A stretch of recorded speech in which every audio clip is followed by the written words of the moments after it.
Mandie Fletcher, director of Ab Fab the movie. Congratulations and welcome to the podcast. Thank you very much. It must have been a kind of real gift to be given this, because obviously you'd worked with Jennifer before on the Ab Fab, the recent kind of TV shows, but to be given the movie to get your hands into, what were you salivating at that? I certainly was, because I've always felt they were slightly held back by the television. It's a huge world, this world of PR, this world of glitz and glamour that they want to be a part of. And of course in the TV you just talk about it, but now we can show it. Well, what did it mean that it was going to be a movie? Bigger budget, bigger canvas, bigger themes, bigger stars? I think all of those things. I think the bigger themes was we knew we had to have jeopardy. We knew we had a chance to explore the characters more in a way. I think there's a lot of pathos and a lot of depth in the film, as well as hopefully huge amounts of laughter. But on a personal level, of course, I realised I was managing a vast expectation, and it did weigh quite heavy that we had to really deliver. So is that bigger than when you're doing like the Christmas special, for example? Oh, for goodness sake, yes. I mean, it's huge. The excitement. I went shopping yesterday and a couple of the girls who were serving me said, what was I buying stuff for? And I said, the Ab Fab premiere. They said, we're all of us. We're going, 10 of us. We're going on Sunday. We've booked the tickets. And you think, I do hope it's good enough. But honestly, having now had people see it who aren't part of it, I suddenly realised that actually people are enjoying it a lot. Did you, or did Jennifer, not that you can speak for Jennifer, but obviously you can speak having worked with her closely on it, did you have any models in mind of the films that you were trying to do, or is it just, let's get what we have in the TV show, those beloved properties already, and stretch them out? So I don't think it works to take those properties and stretch them out. I mean, of course, we were going to be true to the characters, but the words we used were kind of romp and caper, and give it that feeling of momentum and movement would take it onto the big screen. Yeah. I love those words, romp and caper. I think they're underestimated words in the film world, to be honest with you. But we've had dangerous romps and capers before. Sometimes they work, sometimes they don't. Spice World, for example, at the time was sort of derided. Actually, has now sort of come back to kind of become sort of quite loved by many people. The Beatles did it, I suppose, with Hard Day's Night. Did you have some other within the TV properties like from the 70s that when they all go on holiday, like Are You Being Served, and the kind of those movies, or Porridge, the movie, or On the Buses? Where did you have any kind of sort of role models in your head? It sounds more like Mamma Mia, actually, seems to be your closer. Well, I'm not sure about that, but those films you talk about don't have jeopardy. And I am a great believer that comedy comes from jeopardy. The more serious it is, in Blackadder, it was only funny if he didn't achieve what he set out to achieve, was going to amount in a red-hot poker stuffed up his bottom. And that was, the jeopardy. And in this, as soon as she accidentally pushes Kate Moss off a balcony into the Thames and ostensibly kills her, you've then upped the jeopardy. And I think that's what takes it onto the big screen. Was that there when you arrived, or was that something you worked on with Jennifer with the project in mind? No, that was Jennifer's idea, and it was entirely the central core. And then together we worked out from that premise, but we always knew that was going to be the central part of the film. Mandie, you directed some enormous comic talents over the years now, from Wendy Craig, who is an enormous talent, but of course, slightly, I suppose, more dialed down than people like David Jason and people like Jennifer and people like the whole Blackadder crew. What's the comedy director's art to wrangle all those talents into laughter? I think, funnily enough, it's quite simple. You have to recognise a joke.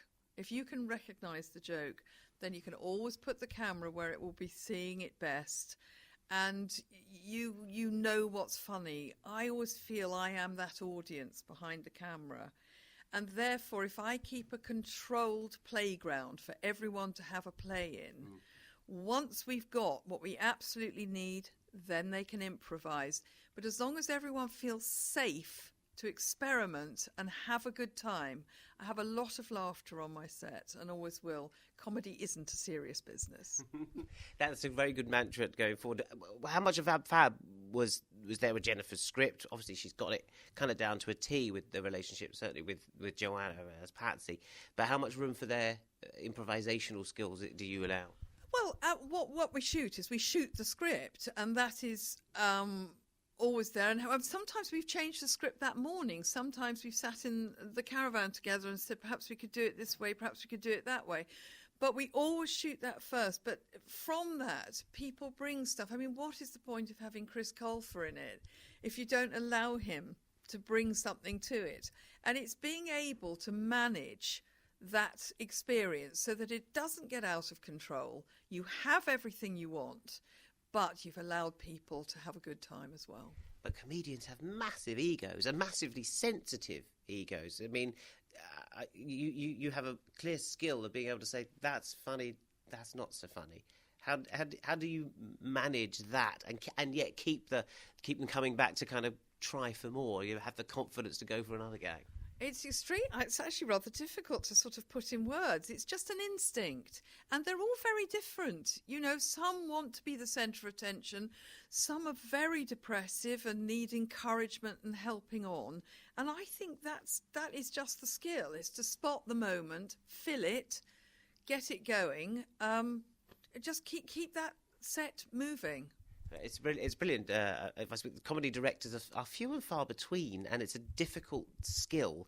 And I have to say that sort of in the film world, you know, a lot of directors will shy away from comedy. They almost point blank refuse. I don't do it. They say. Producers will say, I don't do comedy. It's a very difficult art to get correct. And you know, when it does hit, though, gosh, it's everyone's favourite. Well, strangely enough, I don't do drama. Good, tell me. I'm extremely shallow. I have no desire to look into the depths of the human condition. Thank you very much. I always laugh, and I said, if I was given something like Star Trek, it always makes me smile to myself. The idea of trying to direct someone with an eye in the middle of their head and a strange hat. I honestly couldn't take it seriously. I wish you would. It would make it so much funnier. I really can't take it seriously. And I'm afraid that is, you know, why I keep doing it and why I enjoy doing it. And you work with extraordinary people. I mean, honestly, you just work with such brittle talent. I love it.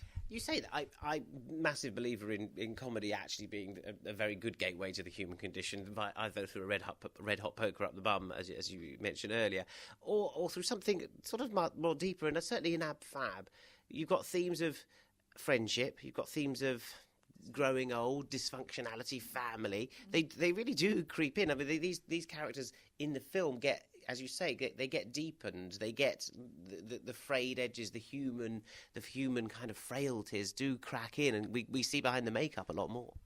Well, I think if you do a 30-minute comedy, you see, you can get away with just gags, and you know that is you're fulfilling that brief.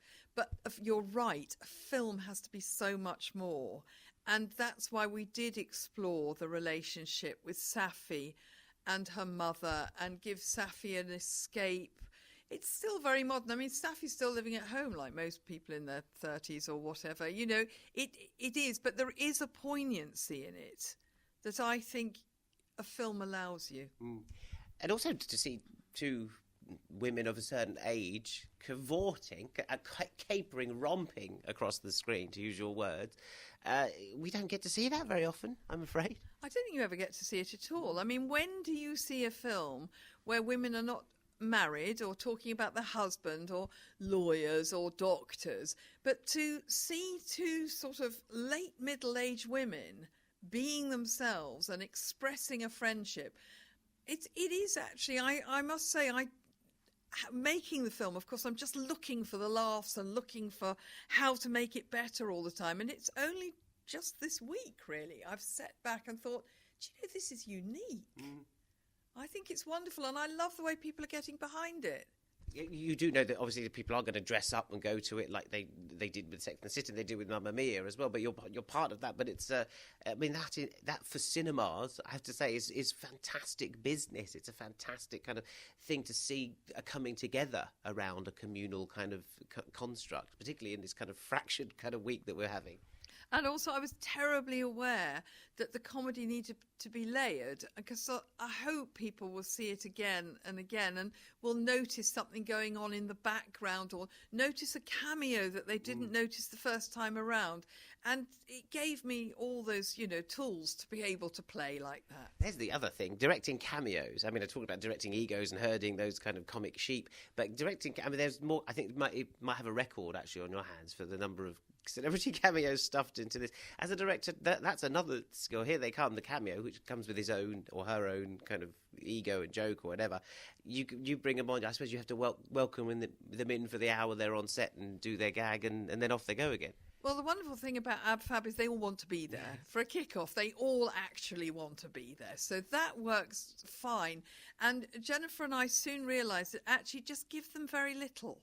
Don't give them a lot. Don't overface them. Don't make them frightened. Make them part of it. Enjoy the whole experience. And as you say, be themselves.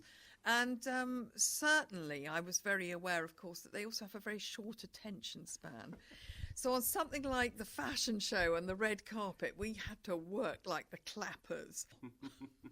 I'm going to ask you your inspirations. And I'm going to ask you, not your favourite film, but the film that changed your life, the film that's had the most influence on you, either as an artist or made you be where you are today, sitting in front of me. The film that I think really changed my view on life was Christopher Guest's Best in Show.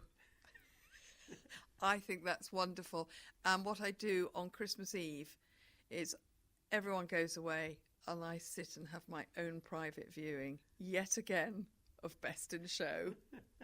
Does it make you go out and buy dogs? Or does it make you go out and bond over soup with a particularly elderly sugar daddy? Well, probably both. Probably both. Anything I can get at the time.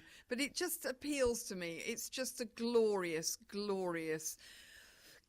all the characters work so perfectly. It's a very cleverly crafted film, and if you haven't seen it, I really advise you to. It's a wonderful illustration of vanity, ridiculousness. Everything. Yes, you're right. Vanity, all of that. The two gay men are hysterical. The two lesbian women are ludicrous, and he just manages to make them believable and very funny. Well, Best in Show is I'm going to... You know what? You've inspired me to watch it again, and that's the reason for that question. Oh, that's lovely. Brilliant. Mandie Fletcher, congratulations on Absolutely Fabulous. Absolutely fabulous to see you. Thank you very much.